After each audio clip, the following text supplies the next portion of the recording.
에베소 말씀이 오늘 7번째인가 이렇게 진행이 되고 있는데 6장까지의 말씀을 굉장히 길게 보고 있죠. 처음에는 배경사에 대해서 누가 졌는지, 어떤 시대에 지어졌는지, 누구에게 쓰여졌는지, 이 당시의 사회적 배경은 어떠했는지 계속적으로 보고 있는데, 우리가 빌레몬서, 골로새서, 이제 에베소서를 보고 있는데, 그 당시에 교회들의 사정, 또 교회들 주변에 이런 지역적인 배경적인 이 사정이 다 비슷하기 때문에 여러분들은 이제 자주 듣다 보니까 그때 그런 일이 있었지라는 것을 잘 알고 계실 것 같아요. 이런 배경사가 왜 중요하냐면 성경이 그 당시의 배경 안에서 쓰여졌기 때문에 그래요. 그래서 우리가 성경을 보면서 무조건 예수님과 연결해서 하나님의 사역과 연결해서 그렇게 보는 것도 굉장히 중요한 말씀이죠. 사실 그게 핵심이죠. 그러나 배경과 분리해서 말씀을 보다 보면 이해가 안 되는 부분이 굉장히 많아요. 왜 복음이라는 단어를 쓸 수 있는데 비밀이라는 단어를 썼을까? 왜 골로새서에는 충만이라는 단어가 그렇게 많이 나왔을까? 그냥 그렇게 썼나 보다라고 넘어가도 괜찮지만, 사실은 이 말씀의 배경을 가지고 이런 단어들과 이런 내용들을 보자면 사도 바울이 원독자들에게 쓴 그 의미, 참된 의미를 우리가 볼 수가 있는 것이죠. 사실 여러 목사님들에 의해서 설교 말씀을 듣지만 목사님들 역시 배경사와 여러 가지 공부를 하고선 우리가 이 말씀을 준비하긴 하지만 너무 영적인 것에만 치중한 나머지 정말 정확한 의도를 파악하지 못하고 그냥 말씀을 전하고 들을 때가 있어요. 다 예수님과 연관된 것이고, 다 복음과 연관된 것이고, 다 구원이다 라고 생각할 수 있습니다. 그것도 맞지만 사실은 더 중요한 것은 이 서신서를 쓴 원독자의 의미가 무엇인가, 이 지필자의 의도가 무엇인가, 그것을 가지고 말씀을 보면 더 말씀이 풍성해지고 더 깊은 의미를 깨달을 수가 있다는 것이죠. 그래서 우리가 많은 시간을 거쳐서 보았는데, 저도 이것을 강의를 하고 또 여러분들에게 우리 수요일 때마다 또 이렇게 예배를 통해서 강의를 하는데, 시간대마다 주시는 하나의 은혜가 참 달라요. 강의를 쭉 하고 나서 참 예배에서 이런 말씀이구나, 여기서 큰 깨달음은 없지만 자세히 말씀을 읽고 여러분들과 함께 말씀을 나눌 때 각 시간마다 정말 이런 말씀이 내게 힘이 되는구나, 이게 정말 다가올 때가 있습니다. 여러분들 어떨지 모르지만 저도 그래요. 증거하면서 이 말씀은 정말 중요하구나, 그냥 넘어가고 그냥 강의를 했는데 이게 얼마나 행복하고 이게 얼마나 강한 말씀인가, 이것을 깨달을 수가 있죠. 이전에는 예수님과 우리를 동등히 사랑하신다는 말씀에 대해 참 은혜를 받았고요. 지난주에는 우리 이 말씀이 있지 않습니까? 우리 만유 위에 계시고 만유를 통해 하시고 만유 가운데 계시다. 이 만유가 모든 것이란 뜻인데, 하나님은 모든 것 위에 계시고 모든 것 가운데 계시고, 그리고 어떻게 한다고요? 만유를 통일되게 하신다. 이 통일이 디아라는 단어인데 통하여라는 단어죠. 그러니까 하나님은 우리가 어떠한 어려움과 어떠한 고통과 어떠한 아픔 가운데 있다 할지라도, 이런 만유가 뭐예요? 모든 것이거든요. 하늘 위, 하늘 아래, 하늘 아래 땅, 그리고 심지어 땅 아래, 이 무덤이죠. 그 모든 것까지도 하나님은 어떻게 하신다? 함께 하신다라는 거예요. 다 거기에 충만히 거하신다라는 거예요. 그러니까 이 말씀 우리 상반대 적용해 보니까 지난주에 저도 참 은혜를 받아서 제가 이 설명하면서도 제가 은혜를 받더라고요. 그래, 하나님이 만유 위에 계시고 만유 가운데 계시고 만유를 통과해 계신다면, 오늘 내 위에 계신 분이 하나님이시고 내 안에 계신 분이 하나님이시고, 심지어 내가 할 수 없는 일들까지도 그것을 통하여 이룰 수 있는 분이 누구다? 하나님이라는 사실을 얼마나 큰 힘이 되는지 몰라요.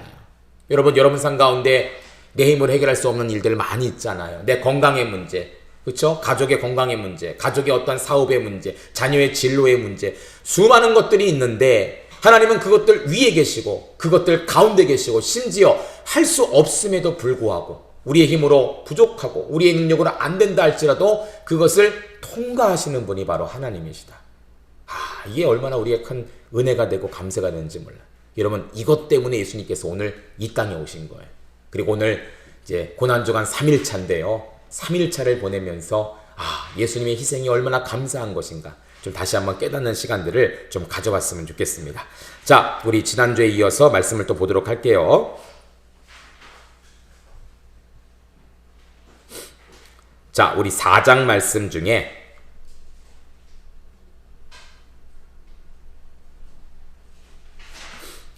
이 말씀이죠. 4장 7절부터 10절까지의 말씀.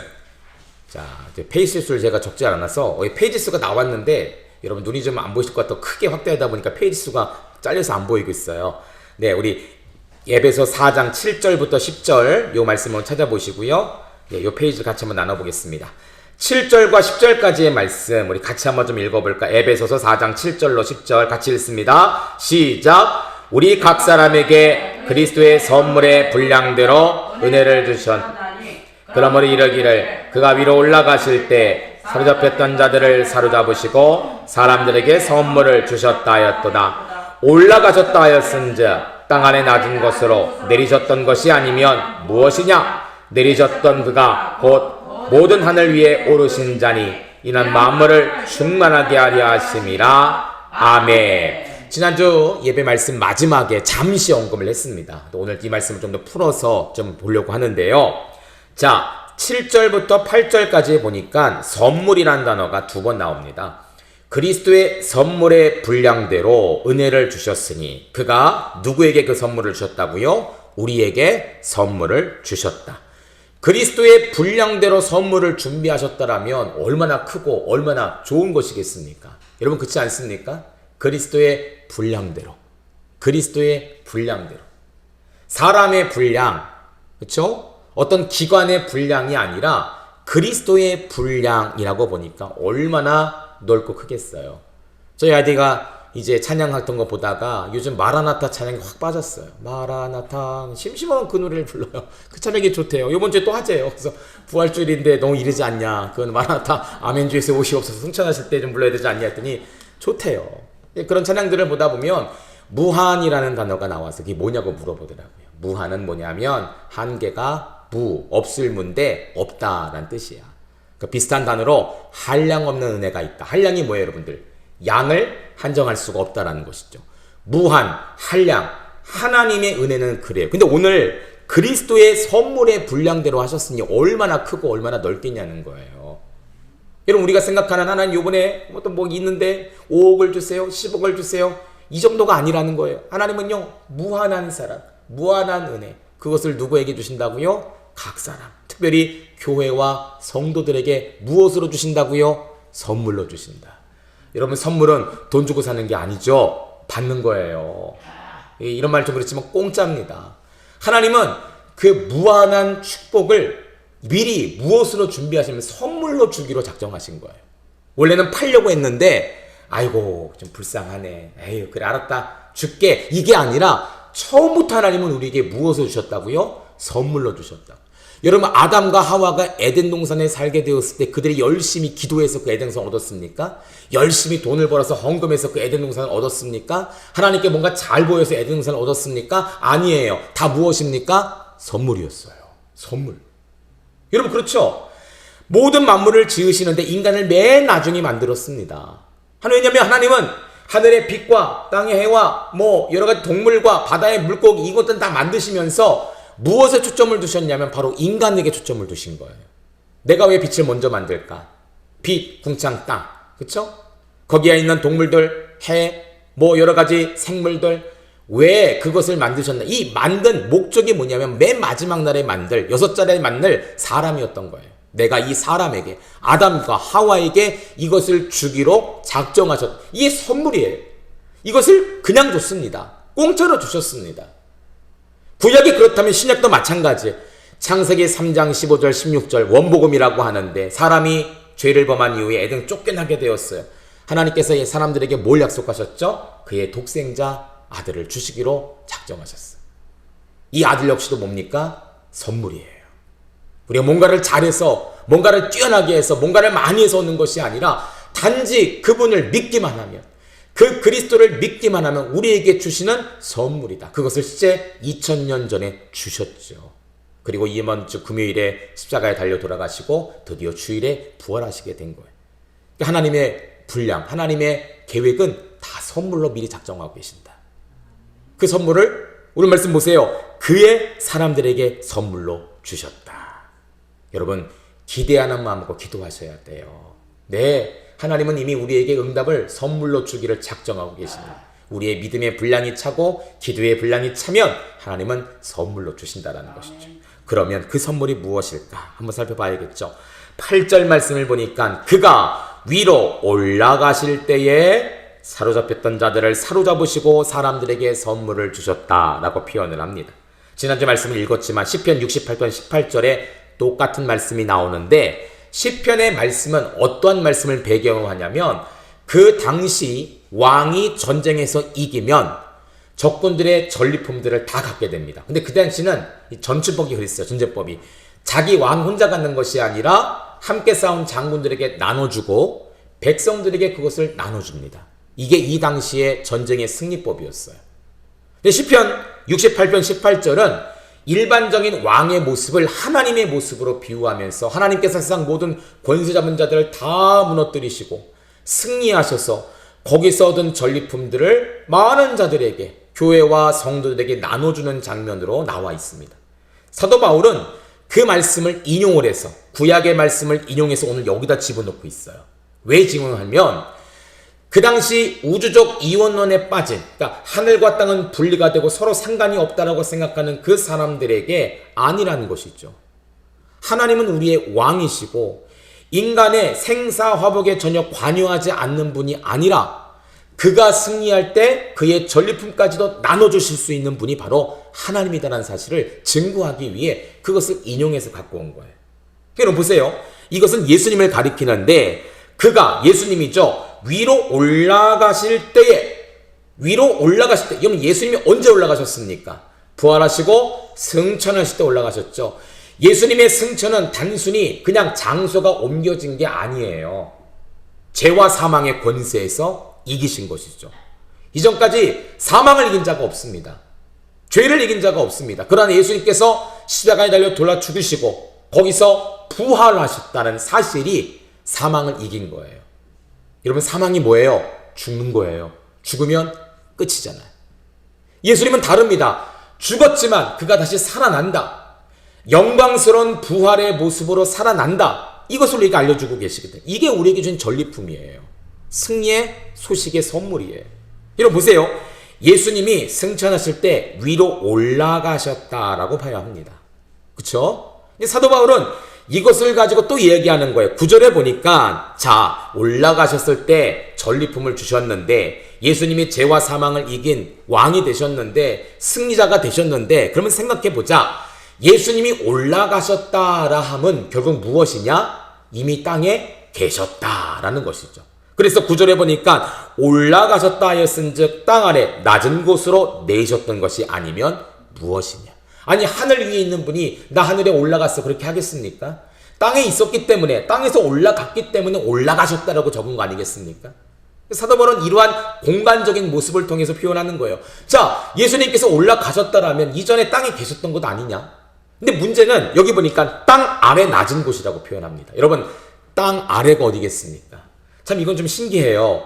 왜냐하면 우리나라는 무덤을 만들 때 땅을 파고 만들잖아요. 그렇죠? 이스라엘 백성들은 땅을 파지 않습니다. 돌굴을 파서 집어넣거든요. 이 카타콤 같은 것이 그런 거예요. 근데 땅 아래라고 하는 것은 단순한 무덤을 말하는 것이 아니라 무덤보다 더 깊은 세계. 성경에 보니까 스올이라는 단어 들어보셨죠? 스올. 그쵸? 죽음보다 죽음 이해 아래의 단계. 그러니까 아주 사망의 구렁텅이, 사망에 모여있는 더 이상 거기서 헤어나올 수 없는 단계가 바로 스올이에요. 예. 죽음의 가장 밑구덩이. 예수님은 어디까지 가셨습니까? 그 구덩이까지 가셨다라는 거예요. 예수님은 기절한 게 아니에요. 3일 동안 잠시 정신을 잃고 코마 상태에 빠진 게 아니에요. 완전히 죽으셨습니다. 완전히. 보통은 죄수들이 이제 십자가 처형 거의 마지막에 정말로 살았나 안 살았나 확인하기 위해서 그 사형자들의 다리를 망치로 때려요. 그럼 다리뼈가 정강이뼈가 약하니까 뚝 하고 부러지겠죠. 만약에 잠시 정신을 잃었다면 아 하고 소리 지를 거예요. 그럼 아직 안 죽은 거예요. 그럼 죽을 때까지 기다리는 거예요. 다른 강도들은 다리를 다 분질렀는데 예수님만큼은 그러지 않았어요. 왜 그랬을까? 이미 봐도 죽은 목숨이기 때문에 그래요. 피에서, 양손에서, 옆구리에서 물과 피. 여러분 피가 쏟아지는 거 보셨지만 물이 쏟아지는 거 보셨습니까? 몸속에 있는 모든 것이 빠져나온 거예요. 모든 것이. 피가 흐르고 흘러서 나와서 더 이상 흐를 게 없으니까 몸에 있는 수분이 다 빠져나간 거예요. 그것을 로마 병정들이 보았고 수많은 사람들이 보았습니다.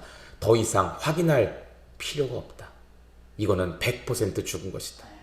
예수님은 진짜 죽으셨습니다. 무덤 속에 들어가셨을 뿐 아니라 무덤의 가장 깊은 곳, 수월의 단계까지 가셨어요. 사도 바울은 이걸 이해합니다.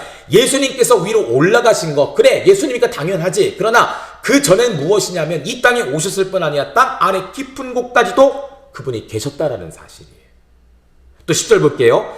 내리셨던 그가 곧 하늘 위에 오르신 자니 이는 만물을 충만하게 하셨습니다. 여러분, 제가 녹색으로 표시했는데요. 이 이유가 무엇이냐? 바로 이거예요. 왜 예수님이 올라가셨냐? 왜 예수님이 내려가셨느냐? 왜 땅 아래 낮은 곳, 그 수월의 단계까지 가셨는가? 바로 이거예요. 만물을 충만하게 하려 하십니다.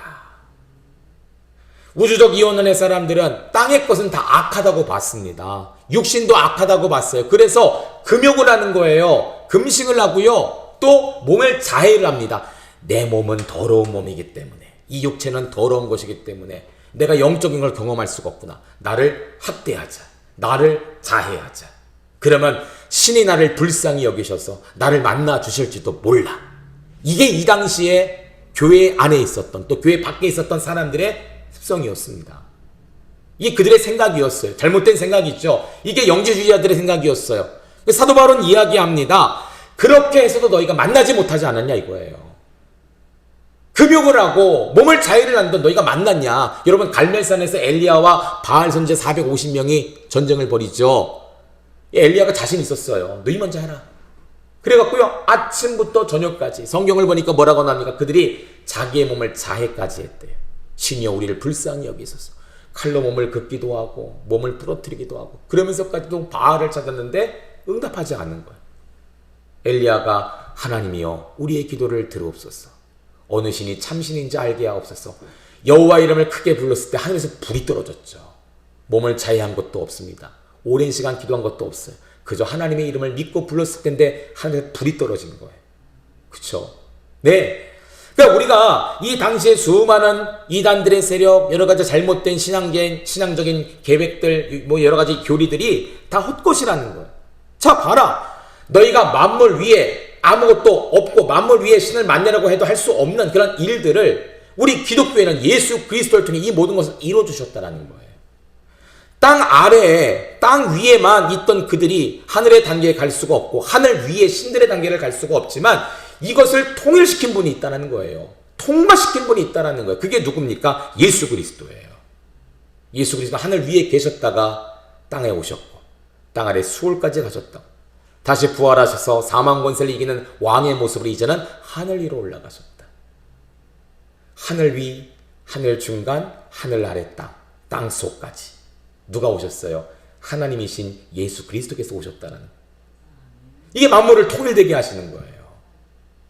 신은 절대로 이 땅에 올 수가 없어. 관여하지 않아. 라고 생각했던 그들의 생각을 완전히 깨부시는 것이죠. 예수 그리스도를 봐라. 그분이 이런 일을 하셨는데, 이런 정체성을 가지고 일하셨는데, 지금 승리자가 되셔서 부활의 주가 되셨는데, 봐라. 그분의 사역을 통해 보자면 이것은 다 풀어진다. 이거예요. 너희가 미스테리, 알 수 없다라고 생각하는 것이 예수님을 대입하고 보니까 다 통해진다라는 거예요. 하늘 위에 계셨던 분이 땅 아래까지 오셨고, 땅 아래까지 오셨고, 그리고 그분이 다시 올라가시면서 어디 하나 빈틈이 없이. 그렇죠, 여러분들? 예수님의 빈틈이 있었겠습니까? 없었어요. 그렇지 않습니까, 여러분들? 예수님의 빈틈은 없어요. 우리는 빈틈이 많죠. 그렇죠? 우리가 안 가본 나라가 얼마나 많습니까? 그렇죠? 안 해본 것이 얼마나 많습니까? 여기 죽음을 경험해 보신 분 있으세요? 천국을 경험해 보신 분 있으십니까? 없잖아요. 예수님은요, 모든 것을 경험하셨어요. 빈틈이 없는 거예요. 그래서 여러분, 골로새 에베소 말씀의 가장 단어가 뭐냐면 충만이에요. 충만. 충만이 뭐죠? 가득 찼다.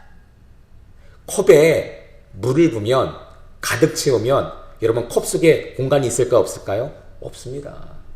없어요. 빈틈이 없는 거예요. 그게 충만이에요. 예수님께서, 우리 하나님께서 온 세계 우주 만물 가운데, 특별히 이 땅 가운데, 이 지구상 가운데 계시는데 빈틈이 없다라는 거예요. 여러분, 지구 반대편의 사막에도요, 풀이 자라잖아요. 풀이 자라요. 비가 안 내려서 내리는 그런 사막 환경인데도 풀이 자란다니까요. 비가 없는, 물이 없는 그런 사막 한가운데도 오아시스가 있다니까요. 이게 누구의 은혜일까요? 하나님의 은혜예요. 제가 상담 1차 들어갔더니 은퇴하신 교수님이 그런 말씀을 하시더라고요. 아기들의 온도가요, 평균 1도가 높대요. 정말 그래요. 제가 같은 열, 코로나 때 열 많이 쟀잖아요. 제 어른들의 열보다도 아기들의 열이 1도가 높아요. 그 이유가 뭔지 아느냐라고 물어보시더라고요. 하나님의 섭리라는 거예요. 혹시 부모님들이 아이를 케어할 수 없을 때 이 아이의 온도가 1도가 높다라는 것은 그만큼 생존의 확률을 높이는 그런 하나님의 특별한 온도다라는 얘기를 하시더라고요. 정말 그래요. 아이들의 온도가 정말 1도가 높아요. 1도 내지 2도가 높아요. 그러니까 전쟁 가운데 봤어요. 전쟁을 예를 들어서 전쟁이 났을 때 부모님이 돌아가셨어요. 아이가 옆에 있잖아요. 부모님의 체온을 느끼지 못해 아이는 쉽게 죽을 수밖에 없지만 태생적으로 하나님께서 1도 내지 1도, 2도를 높이셔서 생존의 확률을 좀 높여주신 거예요. 이게 점점 올라가는 것이죠. 연세가 들면 체온이 좀 내려갑니다. 몸에 열도 많이 식고 에너지 인세가 없기 때문에. 그런 얘기를 하시더라고요. 그래 여러분들 하나님은요 빈틈이 없어. 어린아이 하나라까지 할지라도 빈틈이 없는 분이에요. 오늘 성경은 그것을 말하는 것이죠. 자 여러분 다음 장 한번 볼까요? 자 여기 분량대로라고 나왔는데 분량대로의 원어는 메트론이라고 합니다. 메트론. 이 메트론이 뭐냐면 측량하다, 비율에 따라 정확히 부분하다라는 뜻이에요. 그래서 우리 피아노 학원 가면은 이렇게 시계 같은 삼각형 모양에서 이 하나 이렇게 긴 막대기가 달렸는데 똑딱 똑딱 거리는 게 있습니다. 이게 메트로놈이라고 해요. 네, 그래서 내가 요 노래를 조금 빠르게 박자를 한다, 속도를 어느 정도 한다 맞춰놓으면 그 속도에 맞춰서 똑딱 똑딱 얹기는 거예요. 정확한 시간의 분량대로 이 소리를 내면서 피아노 박자를 맞추는 그런 것을 하시죠. 저 아이도 이제 시험 볼 때 그거 맞추기 위해서 핸드폰에 메트로놈이 있더라고요. 다 켜놓고 똑딱 똑딱 소리를 들면서 거기에 맞춰서 속도를 맞춰요. 이게 메트로놈이에요. 이게 분량대로 그리스도의 선물에 분량대로 은혜를 주셨습니다. 한없는 분량은 맞는데 이 한없는 분량을 우리가 다 감당할 수가 없어요. 그래서 하나님은 선물을 주시는데 각 사람의 받을 수 있는 분량대로 정확히 나눠서 주신다라는 거예요. 자, 밑에 볼게요. 자, 밑에 표가 있죠. A, A-B가 있는데 4장 7절에 선물의 분량대로 라고 나옵니다. 11절, 12절에 선물인 직분. 자, 우리에게 주신 선물이 있는데 그게 뭐라고 합니까? 직분이에요. 자, 8절부터 10절까지는 그리스도가 어떻게 영적 은사를 내리는 권세를 얻었을까? 우리에게 예수님이 선물을 주셨는데 그렇다면 예수님은 어떤 권세, 어떠한 정당성을 가지고 선물을 주셨는가? 이게 바로 앞에서 봤던 말씀입니다. 위로 올리셨고 땅 아래까지 오셨고 다시 올리신 왕으로서, 승리자로서 예수님이 이러한 하나님의 아들 된 권세를 가지고 우리에게 선물을 주셨다라는 거예요. 그리스도의 분량대로 각 사람에게 선물을 주셨는데 그 선물이 무엇이냐? 바로 12절에 나온 것처럼 직분이라는 거예요. 직분. 직분을 주신 거예요. 여러분 의외죠? 아니 선물 주셨으면 먹을 거 주시든지 입을 거 주시든지 탈 거 주시든지 얼마나 좋겠어. 그쵸? 이런 얘기를 하는데 그게 아니에요. 그런 것도 선물이지만 오늘 바울이 말하는 이 에베소 교회 말하는 가장 중요한 선물은 뭐냐면 직분이라는 거예요. 이 교회에 주신 편지잖아요. 그쵸? 개인에게 준 편지가 아니라 교회에 준 편지이기 때문에 그래요. 여러분 그래서 직분에 대한 이야기가 거기 나오죠. 우리가 앞에서 읽었습니다. 사도, 선지자, 복음 전하는 자, 목사와 교사 나왔죠. 사도는 어떤 자입니까? 부활하신 그리스도를 목격한 12 제자를 가리키는 용어다. 적으로 뽑힌 마띠아, 또 이방인의 사도 바울 2명이 더 있죠. 그쵸? 가룟 유다가 죽으면서 이제 사도 12명을 채우기 위해서 마띠아가 성경대로 성경의 방법대로 제비뽑기로 뽑혔습니다. 12사도이고요. 추가로 예수님께서 직접 뽑으신 한 사도 누굽니까? 사도 바울. 12제자가 이제 유대인들을 향한 선교를 나갔다라면 사도 바울은 이제 이방인들을 향한 선교로 하나님께서 이렇게 길을 열어주시죠. 이게 사도예요. 또 선지자, 일반 신자가 아니라 예언의 은사를 특별히 받은 사명을 받은 사람들이다. 예수님 태어날 당시 안나라는 여선지자가 있었잖아요. 그쵸? 이런 분들. 사도는 아니지만 하나님의 특별한 계시를 받고 그것을 가지고 기도하는 분들, 이런 분들이 선지자예요. 여러분 오늘날 본인이 선지자라고 하는 사람은 참 많이 있습니다. 신천지 이만희 교주가 건강이 좀 이상하다는 얘기가 나오고 있어요. 그때 방송에 나왔을 때 굉장히 안 좋은 모습이었는데 그들은 뭐라고 그럴까요? 영생하는 신으로 믿고 있거든요. 근데 건강이 이상하대요. 영생교 교주가 죽었지 않습니까? 영생교 교주가 죽었어. 그럼 할 말 다 하지 않았습니까? 그래서 뭐 얼굴을 똑같이 성형수술해서 어떤 사람을 대신 세웠다 뭐 이런 얘기도 있지만 사실은 죽었어요. 당연한 거 아니겠습니까? 그래서 그 당시 이 사람들이 선지자, 자기가 선지자라고 그래요. 그러면서 하나님의 계시를 받았다라고 하면서 막 증거를 합니다. 자기 이야기를 합니다. 이게 하나님 말씀이야. 여러분 속으면 안 돼요. 이 당시 선지자들은요, 정말 하나님의 뜻이 아니면 입을 다물고 있습니다. 대신 뭐 하냐? 기도하고 있는 거예요. 예수님을 기다렸던 안나 선지자가 그랬어요. 거기는 분명히 선지자라고 나왔거든요. 신약성 예수님 태어날 당시 보면요. 아기 예수의 탄생, 메시아의 오심을 기다리면서 성전에서 기도만 하고 있었어요. 안나도 과부였습니다. 성전에 살면서 늘 예배와 기도 생활을 하면서 메시아가 오시기를 간절히 기도하고 드디어 그 메시아를 만났을 때 이제 내 모든 것을 다 내려놓고 떠날 수 있겠다. 그러지 않았습니까? 진짜 선지자는요, 하나님께서 말하라 하지 않을 때까지는 절대로 입을 다물어야 돼요. 그리고 무엇합니까? 기도함으로 기다리는 거예요. 이게 선지자입니다. 또 복음을 전하는 자, 불신자들에게 복음을 승거하는 자들이고 목사와 교사인데, 여러분 목사와 교사는 우리 한글 성경에는 목사와 교사라고 나와 있지만 실제 원어 성경을 보면 이것이 이어진 단어예요. 그러니까 가르치는 목사예요. 목사는 가르쳐야 되는 거예요. 무엇을 가르칩니까? 말씀을 가르치는 자죠.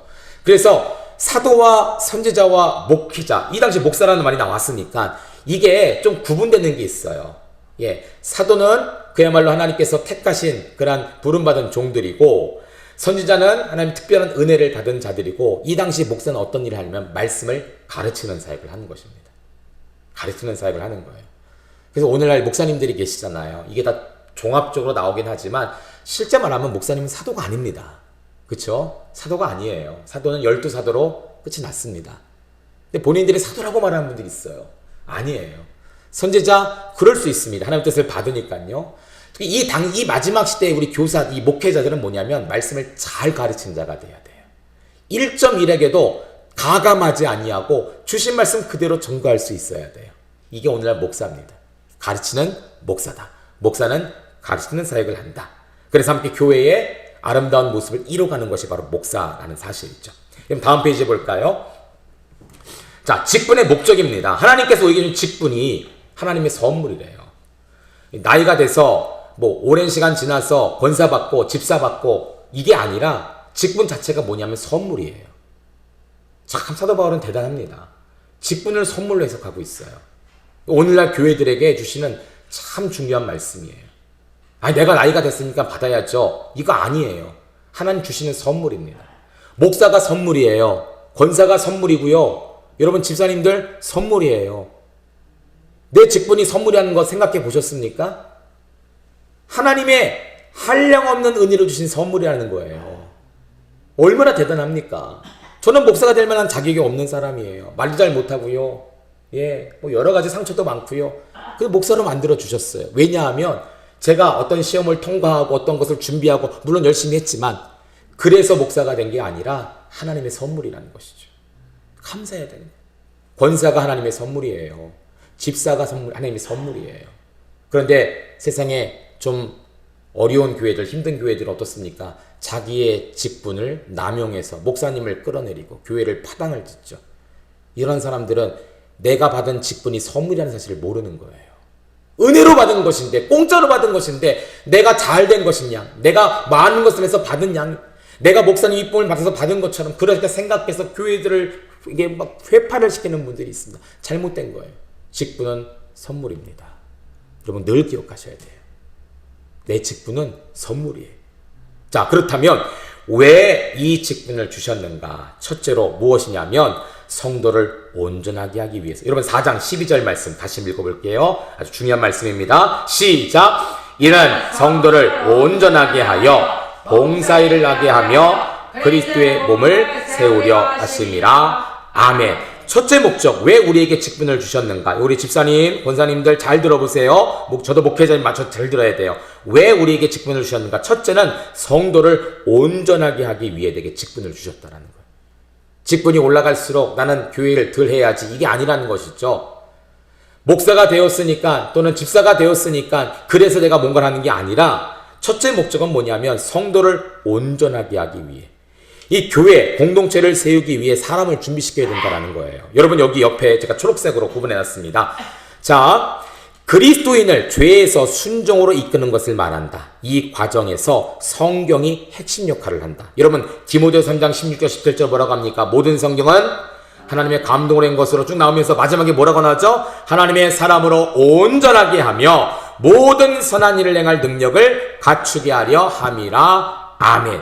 사람을 온전하게 하고, 그쵸? 모든 선한 일을 행할 능력을 갖추게 한다. 이것을 위해서 무엇이 필요하다고요? 성경이 필요하다. 근데 여러분 3장 16절 온전한 단어가 어디 나옵니까? 에베소장 12절에 똑같이 나오는 거예요. 그러면 내가 직분을 받아서 성도를 온전하게 하는 방법이 무엇입니까? 성경을 먼저 내가 바로 알고 그 성경을 증거할 수 있는 자가 되어야 되는 거예요. 그래서 직분을 세우는 거예요. 일반 평신도가 아니라 집사님 정도가 되었으면 집사님에게 주신 직분이 뭐냐? 이 말씀을 알고 힘들어하는 교우들, 어려운 성도들, 내가 뭐 성경 박사는 아니지만 그래도 이 말씀이 있잖아요. 이런 말씀이 있잖아요. 라고 하면서 위로하고 그분에게 힘을 주는 것, 그분을 말씀을 가지고 기도하는 것, 이게 바로 집사님들의 직분의 목적이라는 것이죠. 권사님 좀 더 깊습니다. 많은 분들을 아셔야 돼요. 그들의 많은 아픔을 또 같이 공감하셔야 돼요. 말씀을 함께 권면하시고 말씀을 함께 기도하셔야 돼요. 목회자는 더 큰 것을 해야겠죠. 더 깊은 것을 해야 되겠죠. 그래서 우리가 성경을 제대로 알아야 돼. 그래서 우리가 수요일날 좀 긴 시간이고 여러분 강의 듣기 힘드시겠지만 이 말씀을 배우는 거예요. 이렇게 안 배우면 그냥 넘어갈 수 있거든요.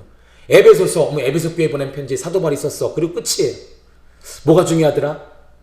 남편 얘기가 나온 것 같은데, 아내 얘기가 나온 것 같은데, 거기서 끝나는 거예요. 그게 아니죠, 여러분들. 이 말씀을 잘 배워서 이 말씀이 얼마나 귀한 말씀입니까? 이 교회를 향한 말씀이에요. 교회의 조직과 교회의 어떤 상태와 교회의 정체성에 관한 말씀인데 얼마나 중요합니까? 우리가 성전되기 위해서 이 말씀을 배워야 된다는 거예요. 두 번째, 봉사일을 하게 한다. 우리가 이렇게 성경을 통해서 권면하고 성도가 되게 했다면 이제 어린아이와 같은 성도로 머무르는 것이 아니라 그 성도를 봉사일을 할 수 있도록 끌어야 되는 거예요. 이 권사님들 뭐 하는 거예요? 집사님들, 평신도들 있으면 어떡합니까? 그분들 이제 함께 일하자. 그거 하시는 거예요. 그게 권사님들 아닙니까? 힘들고 어려운 분들 권면하고 위로하고 찾아가고 신방하는 것도 권사님이지만 교회 안에 있는 분들 함께 일하자. 함께 이거 봉사하자. 권면해서 그로 하여금 봉사일을 하게 하는 것. 그게 바로 권사님들의 역할이에요. 여러분 중요합니다. 교회는요. 손님 같은 성도가 있고 가족 같은 성도가 있습니다. 가족 같은 성도는 어떻게 되냐면 봉사하는 성도예요. 봉사하는 성도. 아이들이 이제 해외에 있다가 한국으로 대학을 오면서 이제 교회를 떠나게 됐잖아요. 제가 있던 이제 인도네시아 교회에서도 청년들이 많이 이제 한국으로 들어옵니다. 들어와서 이제 부모님들은 이제 이렇게 요 정도의 교회가 아니라 더 큰 교회에 가서 경험하고 또 예배 드리기를 원해서 그렇게 아이들을 풀어줄 때가 있어요. 저도 그런 아이들의 소식을 들으면서 그런 교회 같구나, 좋은 교회 같구나, 큰 교회 같구나 생각하면서 잘 됐다라고 이야기합니다. 그런데 1년이 지나고 2년이 지나면서 아이들의 신앙이 무너지기 시작하는 것을 봐요.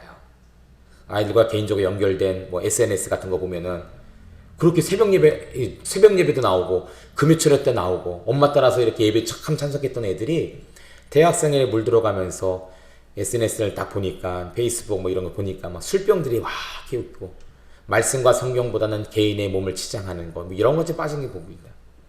물론 신앙생활 하겠죠. 그런데 그렇게 생활해요. 왜 그런가 봤더니 큰 교회들은 이미 일꾼들이 있어요. 이 친구들이 원래 있던 교회에서는 찬양단 봉사를 했거든요.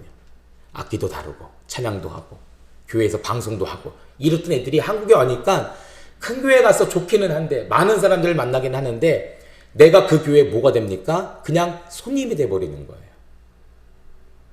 어른들 같으면 찾아서 뭘 할 텐데, 그쵸? 어른들 뭐 봉사회도 있고 조직도 있으니까 가서 할 텐데 교육부서는 그런 게 별로 없잖아요. 그러니까 설 자리가 없는 거예요. 교회를 그렇게 오다 보니까 편해져요. 왜냐하면 봉사 안 해도 돼. 예배만 드리고 가면 돼. 예배 끝나고 놀며 가면 돼. 이러다 보니까 신앙을 많이 잃어버립니다. 저희 교회 오는 청년들은 일하라고 그래요. 일해라. 봉사해라. 교사일도 하고 찬양단도 하고. 여러분 큰 교회 간다고 해서 다 배우는 게 아니에요. 제가 큰 교회들 비판한 건 아니지만 물론 큰 교회에서도 더 많은 일들이 많이 있기 때문에 봉사하는 분들이 많이 있지만 작은 교회 안에서 이렇게 봉사하고 일하는 것이 얼마나 값진지 몰라요. 얼마나 값진지 몰라요. 이번 캠프 때도요, 우리 진태 와서 얼마나 봉사를 잘했는지. 누가 시키지도 않았는데 목사님들 모이는 그 밥 먹는 방에 가서 혼자서 음식을 날라주고 이쁘더라고요. 다들 자기 먹기 아픈데 진태는 음식을 떨어서 해두고 얼마나 이쁜지 몰라요. 이제 주일날 교회만 오면 되는 거예요. 이제 빨리 알바 바꿔서. 그렇죠? 얼마나 이쁜지 몰라요. 우리 청년들 얼마나 이쁩니까? 기적이 일어납니다. 우리 아이들 기적이 일어났잖아요. 뭐 장학금도 받고 대단합니다. 여러분, 교회를 손님처럼 다니서는 안 돼요. 왔다 그냥 가면 손님이에요. 그러나 거기서 뭔가 하나라도, 아주 자그마한 것 하나라도 일하고 봉사하면 이 교회가 무엇처럼 느껴집니까? 내 집처럼 느껴지는 거예요. 이게 가족 아니겠습니까? 그쵸? 아까도 제가 아침에 아이들 데려다주고 와서 이제 위에 준비를 하는데 9시 되니까 다 문이 열리는 소리가 들리더라고요. 장립사님, 김선미 이사님, 김윤수 권장 오셔서 미리 청소하시고 잠깐 티타임을 가지시는데 제가 들어오는데 후딱 정리하시고 이제 예배 준비하시는데 이 옷 앞에가, 이 배 부분이 다 젖어 있어요. 물 튀기면서 청소를 열심히 하셨구나. 히브리서의 말씀 보니까 뭐라고 하죠? 하나님께 직접적으로 예배하는 것도 예배지만 돌보는 것도 예배다. 이웃을 돌보고 교회를 섬기는 것도 하나님이 기뻐하시는 예배다라고 성경에 나와 있어. 히브리서 말씀. 여러분, 이분들은 미리 예배를 드리신 분들이구나. 그쵸? 얼마나 감사한지 몰라요. 그러면 교회가 내 교회가 되는 거예요. 우리가 가족이 되는 거예요. 그쵸? 그래서 봉사일을 하기 위해서 우리 권사님들, 집사님들은요, 교인들, 그런 분들 자꾸 이끄셔야 돼요. 같이 일하자. 같이 봉사하자. 그렇다고 무턱대고 막 해, 그게 아니라, 안 하면 천국 못 가, 뭐 복음 못 받다, 이런 거 아니라, 그쵸? 말씀으로 모장되고, 말씀을 훈계하고, 말씀으로 권면하면서 어느 정도 이제 친분 관계, 상담 용어로 라포가 형성됐다고 하는데, 이게 형성되었을 때, 그러면 이제 함께 일하는 거야. 함께 목사님 요구 좀 하자. 목사님 돕는 뭔가를 하고, 교회 청소 요구 좀 하고, 찬양단 봉사도 하고, 교회 봉사도 하고, 종식 봉사도 하고, 같이 하자. 이렇게 세우는 게 바로 직분자에게 주신 목적이. 마지막은 뭡니까? 그리스도의 몸을 세우려 하심이라. 그쵸? 이렇게 모이면 교회가 온전히 이루어지는 거예요. 그리스도의 몸이 세워지는 거예요. 몸이 완전한데 손가락 하나가 없어요. 그럼 온전한 몸이라 할 수가 없죠. 그쵸? 자그마한, 우리가 불필요한 새끼발가락, 아주 자그맣고 별 볼일 없는 것 같지만 그것도 있어야 온전한 몸이 되는 거예요. 그리고 우리 믿음교회는요, 모든 성도들이 정말 교회를 사랑하고 봉사하고 애쓰고 함께 기도하고 함께 예배하는 참된 공동체, 그리스도의 몸을 이룰 수 있는 그런 교회가 되기를 소망합니다. 아멘. 그래서 여러분들에게 뭘 주셨다고요? 직분을 주신 거예요. 우리가 선물로 공짜로 받았지만 사실 여긴 하나님의 교묘한 꼼수가 숨어져 있습니다. 그냥 주신 게 아니에요. 일하라고 주신 거예요. 일하라고. 그쵸? 일하라고 주신 거예요. 저도 마찬가지고 우리 모두 일해야 합니다. 하나님 일하는 거예요. 그러면 하나님은 그 복을 내 대뿐 아니라 내 자손의 자손까지도, 성경에 보니까 뭐라고 합니까? 1000대까지 은혜를 갚으시리라. 몸된 교회가 되어 이 일을, 직분을 잘 감당했을 때 하나님 복 주신다라는 사실을 꼭 기억하셨으면 좋겠습니다. 이것 때문에 예수님 어떻게 하셨다고요? 이 땅에 오셔서 수월까지 내려가셨다가 다시 올라가셔서 그 전리품을 주셨는데 그 전리품이 무엇이냐? 직분이다. 직분이다. 여러분, 사도 바울이 자기가 사도가 되었다는 사실이 얼마나 기쁜지 몰라요. 그래서 이 말씀을 한 것 같아요. 죄인 중에 괴수인 내가, 똥 오줌보다 못한 더러운 내가 이렇게 하나님의 말씀, 복음을 들고 복음을 전할 수 있는 사도가 되었다라는 사실, 이 직분이 얼마나 내게 큰 은혜인가를 오늘 이 말씀을 통해 이야기하고 있는 것 같아요. 당신들도, 여러분들도, 에베소교회 성도님들 모두도 이 직분을 함부로 여기지 마시고 감사하는 마음을 가지십시오. 네, 오늘 직분자 헌신 예배 드리는 그런 말씀처럼 나오는데 어쨌든 네, 희격에 감사함으로 느끼는 것이 중요하다. 왜 이런 말을 했는가? 우리 원독자에게 주는 의도가 무엇인가? 우리 정리된 말씀이죠. 우리 같이 한번 우리 세 개 같이 읽어볼까요? 시작! 직분, 선물은 부활하셔서 승리하신 하나님의 선물, 전리품이다. 그러므로 은사, 직분은 승리하신 왕을 따르는 백성들이 세상 교회를 다스리는 능력과 위치임을 나타낸다. 이원원적 사고 안에 있는 원독자들에게 있어서 하늘에 속한 지식이나 능력은 신이 인정한 특별한 사람들에게만 주어지는 영적인 은혜로 여겨지고, 그러한 은사나 직분을 가진다는 것은 그 사람의 특별함이 드러나는 증거이므로 자랑거리가 되었다. 이러한 은사에 대한 잘못된 이해는 교회를 혼란케 하는 분쟁의 원인이 되기도 했다. 바울은 원독자들에게 하나님께서 교회의 하나됨과 성숙을 위해 이 직분을 성도들에게 주셨으므로 자랑할 것이 아니라고 분명하게 진리를 나타내고 있다. 아멘. 그렇죠, 여러분들. 우리에게 주신 직분은 하나님의 선물이다. 자랑할 게 아니에요. 내가 권사가 됐어, 목사가 됐어, 자랑할 게 아니에요. 다 우리에게 주신 하나님의 꼼수, 그렇죠? 하나님께 우리에게 주신 사명이다 라는 사실을 잘 한번 기억했으면 좋겠습니다. 한번 생각해 보겠습니다. 나는 직분과 은사를 하나님의 선물로 생각하고 있는지, 나의 자랑거리로 여기고 있는지, 직분자에게서 가장 중요한 성품은 무엇인지, 또 교회를 건강하게 세우기 위해 가장 필요한 것은 무엇인지 한번 여러분들 속으로 한번 이야기 나누면서 생각해 보시면 좋을 것 같습니다. 조금만 더 할게요. 자, 4장 12절부터 16절까지의 말씀을 우리 다시 한번 좀 같이 보도록 합니다. 여기는 카이아즘 구조라고 나왔죠. 지난주에 말씀을 나눴던 것처럼 바깥 부분부터 안쪽으로 들어가면서 가장 핵심적인 부분이 가운데 숨어 있는 것, 이게 바로 카이아즘 구조다. 성경에 제일 많이 나오는 구조 중에 바로 이 카이아즘 구조가 있어요. 샌드위치 구조, 대구 구조, 또는 뭐 여러 가지 두 가지씩, 네 가지씩 많이 있는데, 이 카이아즘 구조는 참 이게 발견한 것도 신기해요. 근데 이 당시는 글을 이렇게 많이 썼대요. 여기 맞춰서, 시 운율 맞춰서 우리 쓰잖아요. 뭐 기승전결 여기 맞춰서 많이 쓰잖아요. 목사님들 미갈식 설교면은 뭐 배경, 본론, 그때 주제 여기 틀에 맞춰서 쓰잖아요. 이 당시 카이아즘 구조에 맞춰서 바깥 부분부터 안쪽으로 쭉 들어오면서 가운데 핵심을 적어놓는 이 구조를 많이 썼다고 합니다. 자, 한번 볼게요. 주제는 뭐냐면 요동하지 않는 온전한 사람이 무엇이냐라는 것이죠. 여러분 4장 12절 말씀 가장 바깥 부분을 보도록 하겠습니다. 4장 12절 시작. 이는 성도를 온전하게 하여 봉사일을 하게 하며 그리스도의 몸을 세우려 하심이라. 아멘. 4장 12절에 그리스도의 몸이라는 이야기가 나옵니다. 우리에게 직분을 주셔서 이 몸을 어떻게 한다고요? 세우게 하려 하십니다. 성도를 온전하게 하고 봉사를 하게 하면서 이 몸을 세우려 하십니다. 나옵니다. 여러분들 16절 있어요. 16절 시작.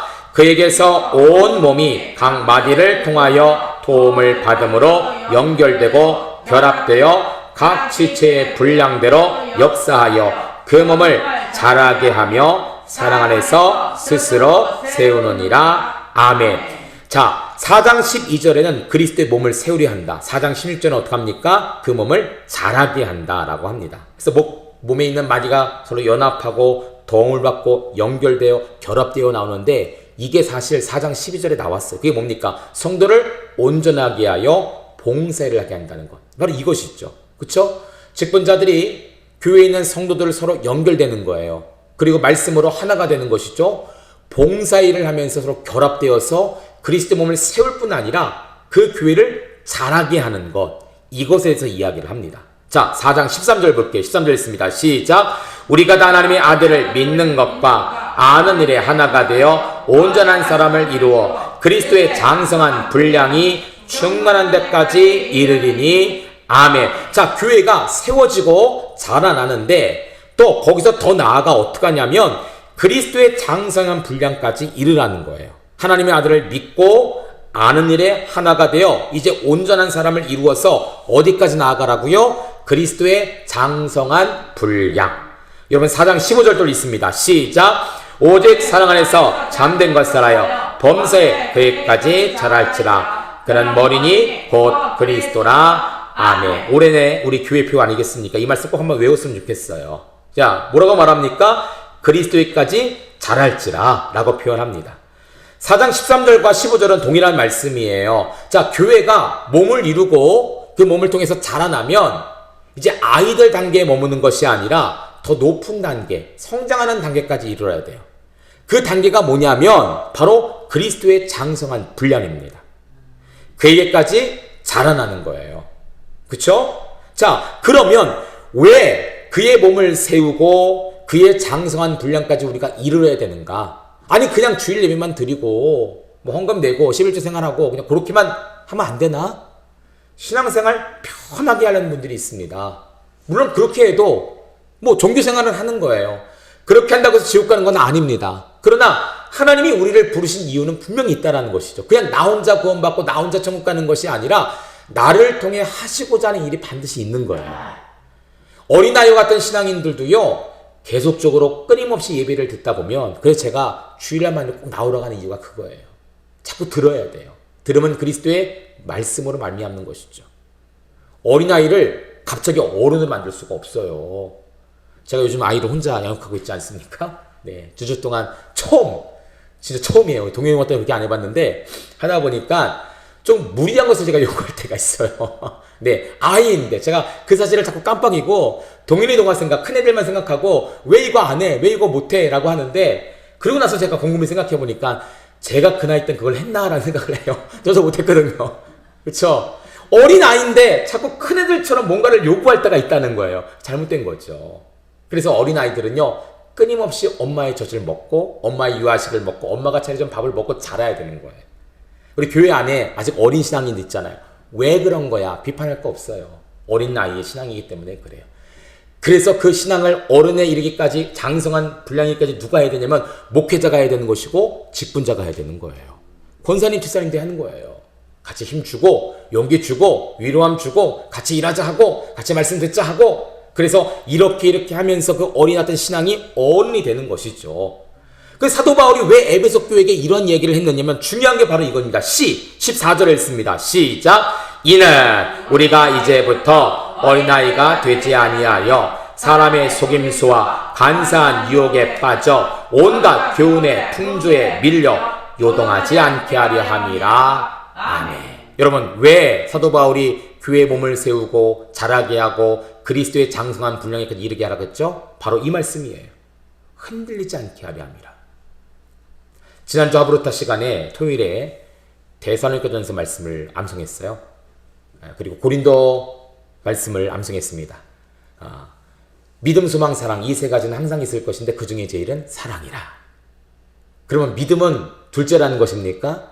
소망은 셋째입니까? 라고 생각할 수 있는데, 제가 지난번 강의 때 그런 말씀을 드렸어요. 믿음, 소망, 사랑, 그 중에 제일은 사랑이라. 왜 고린도 교회의 사랑이 제일 우선이었냐면 고린도 교회는 다툼이 많았던 교회이기 때문에 그래요. 아볼로파냐, 바울파냐, 게바파냐, 그리스도파냐, 분쟁이 많아요. 가족 간의 분쟁도 있었습니다. 그래서 세상 법적으로 그것을 가져가는 일들도 있었어요. 교회 안에 여러 계층이 있다 보니까 계층 간의 문제도 있고 이방인과 유대인들의 문제도 있고 굉장히 다툼이 많은 교회. 그럼 여러분, 다툼이 많은 교회에 가장 필요한 게 무엇일까요? 믿음일까요? 소망일까요? 아니죠. 무엇이 필요합니까? 사랑이 필요한 거예요.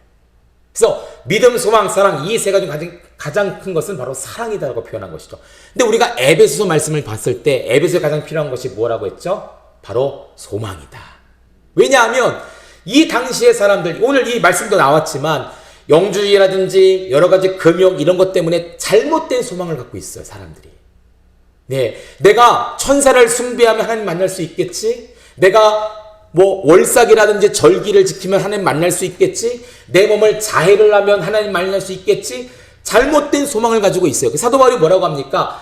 범사에 그의 말씀을 듣고 그것을 알고 그것을 배움을 통해 복음을 통한 소망을 가지라라고 표현합니다. 우리가 지난번에 배웠어요. 사도 바울 서신서를 보면 여러분들 믿음과 소망, 사랑은 자주 나옵니다. 그런데 교회마다 강조하는 게 틀려요. 우리는 고린도서 말씀만 알기 때문에 그 중에 제일은 사랑이다라고 보지만 에베소서에는 사랑이 아니라 뭐가 우선이냐면 소망이 우선이에요. 나중에 여러분 바울 서신을 좀 읽어보세요. 그래서 믿음, 소망, 사랑 중에 왜 이것이 먼저일까? 다른 서신도 나옵니다. 그렇죠? 자, 오늘 사도 바울이 이 말씀을 한 이유가 무엇이냐? 바로 요동하지 않게 하려면. 왜 그랬을까요?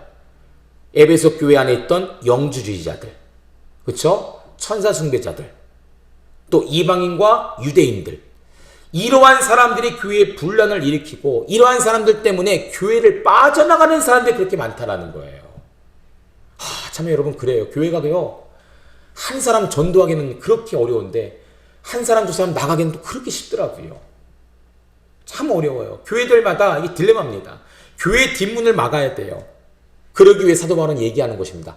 요동하지 않는 성도들을 만드는 것이 가장 중요하다. 믿음의 뿌리를 박은 성도들을 세우는 것이 중요하다. 그래서 지금까지 이 말씀을 하는 거예요. 예수님께서 이 땅에 오셔서 하늘로 올라가서 내려가셨다가 다시 올라가서 너에게 전리품을 주셨는데 그 선물이 무엇이냐면 직분이야. 직분은 왜 하냐? 예, 성도를 온전하게 하고 봉사일을 하게 하며 그리스도의 몸을 세우는데, 그래서 초대 목적이 뭐냐? 최종 목적이 뭐냐면 너희들이 요동하지 않게 하기 위해서다라는 거예요. 여러분, 이건 단순히 교회 재적소를 지키자는 이야기가 아니에요. 오해하시면 안 됩니다. 요동하지 않는다라는 것은 마지막 시대에 마귀에게 돌아가는 자가 없도록 해야 된다라는 거예요. 지금 이 시대가 말세지말 아닙니까? 그쵸, 여러분들? 말세지말이에요. 저희 아이 초등학교 입학을 하는데요. 입학식을 유치원과 같이 했어요. 병설 유치원 같이. 특이하게. 아, 참 잘하더라고요. 이전까지 했던 이 만정 초등학교 제가 처음 가봤어요. 근데 그 보통의 그 입학식은 줄 세워놓고 인사, 국회의장 경례, 목사님 이게 뭐야, 교장 훈화 말씀 딱 그분이 끝내잖아요. 근데 마술쇼를 준비하더라고요. 네, 막 새도 나오고 풍선도 주고, 교장님 훈화 말씀이 뭐냐면 교장님이 나와서 불을 다 끄고 앞에 화면을 딱 펼쳐놓고 동화책 한 권을 읽어주는 게 교장님 훈화 말씀이었어요. 고래와 떠난 아기의 엄마의 사랑 이야기를 딱 들려주면서 여러분이 초등학교 가서 엄마를 더 많이 사랑하는 이러한 좀 친구들이 되었으면 좋겠습니다. 저는 굉장히 획기적이었어요. 동화를 다 읽어주면서 아이들에게 도전을 주는, 하브라타 같은 도전을 주는 말씀 획기적이었어요. 근데 문제는 뭐냐면 1학년이 몇 번까지 있나 봤더니 4반까지밖에 없더라고요. 한 반에 25명. 와, 깜짝 놀랐어요. 그래서 공도만 그랬는가 했더니 입학식 하고 나서 그 저녁, 그 다음날, 그 주간에 가장 메인 기사가 뭐냐면 초등학교 1학년 한 명도 입학하지 않은 학교가 굉장히 많다라는 거. 한 명 입학해갖고 교장 선생님하고 담임 선생님하고 부모님 같이 사진을 찍고 같이 밥을 먹는 장면이 나오더라고요. 저는 굉장히 놀랐어요. 작년까지 제가 몰랐으니까, 1학년이 없었으니까. 이번에 1학년 올라가면서 그게 더 심하다. 이제 여러분들 10년 뒤면 정말 교회 안에 주일학교가 없어질 때가 많습니다. 저는 나라에 이바지하고 저 3명을 낳지만 네, 정말 여러분, 아이들이 적어간다는 것은 뭘까요? 교회의 감소를 말합니다. 교회의 감소. 그렇지 않습니까, 여러분들? 죄송하지만 여러분이 10년, 20년 뒤에 혹시 여러분들 세상을 딱 떠나고 천국 가시게 된다면 남아있는 젊은 사람들이 지금 여러분 나이대가 되잖아요. 그러면 그 남아있는 분들이 여러분 나이대가 되면 그 밑에 젊은 세대와 청소년들과 아이들이 있어야 되는데 없다라는 거예요. 개들만 만나죠. 개들만. 그쵸? 작년에 팔린 유모차 개수보다 개 유모차 수가 더 많다고 하잖아요. 아, 물론 강아지 반려견 키우는 분들 제가 무시한 건 아니지만 이 아이들을 안 낳는 이 세대가 정말 걱정이에요. 요동할 수밖에 없죠, 여러분. 안 그러겠습니까? 젊은 세대가 없으면 이제 어쩌면 저희 동이 때가 마지막 때가 마지막 가장 적은 젊은 층이 되지 않을까. 교회가 요동할 수밖에 없어요. 요동할 수밖에 없어요. 그래서 교회들이 이 마지막 시대에 요동하지 않기 위해서 직분을 가지고 사람을 가르치고 권면하고 기도하고 사람을 세우고 봉사일을 하기 위해서 교회의 아름다운 모습을 세우라고 말하고 있는 거예요. 여러분, 요동하지 않는 성도들 여러분들이 먼저 되시기를 주의 이름으로 축복합니다. 흔들리지 마세요. 마귀는 그거 제일 좋아합니다. 직분을 깨부시는 거예요. 선물 주신 것을 깨부시는 거예요. 우리 자녀들, 우리 다음 세대들 요동하지 않게 우리가 말씀을 잘 가르쳐야 돼요. 자, 마지막입니다. 자, 제가 오늘 이 말씀을 또 정리하면 이렇게 나왔어요. 여기 요동하지 않게라고 했는데 이것은 영적 어린아이의 특징인 요동하는 것이다. 그렇죠? 교회 나와서 어린아이였던 신앙을 가진 분들은 요동하기 쉬워요. 마음을 수시로 바꾸기 쉽습니다. 요동하지로 번역된 헬라어 크리도니 조메노이는 조타가 장치가 없는 배처럼 이리저리 흔들리는 것을 의미한다 라고 표현합니다. 여러분, 조타가 뭐예요? 배의 키, 동그란, 여기 옆에 그림 나오죠? 이런 것을 통해 운전을 해야 되는데 배에 이게 없는 거예요. 그 배가 어떻게 됐습니까? 파도에 따라서 이리 갔다가 저리 갔다. 이게 바로 클리도니 조메노이라는 요동하다라는 단어예요. 사도 바울은 이 요동하다라는 이 단어를 특별히 쓰면서 에베소 교회 안에 이 조타가, 이 키가 없어서, 핸들이 없어서 이리저리 흔들리는 요동하는 성도들의 모습을 보면서 요동하지 않아야 된다. 저들을 잡아야 된다고 이 말씀을 하고 있는 것입니다. 여러분 여기 있는 이 표는요.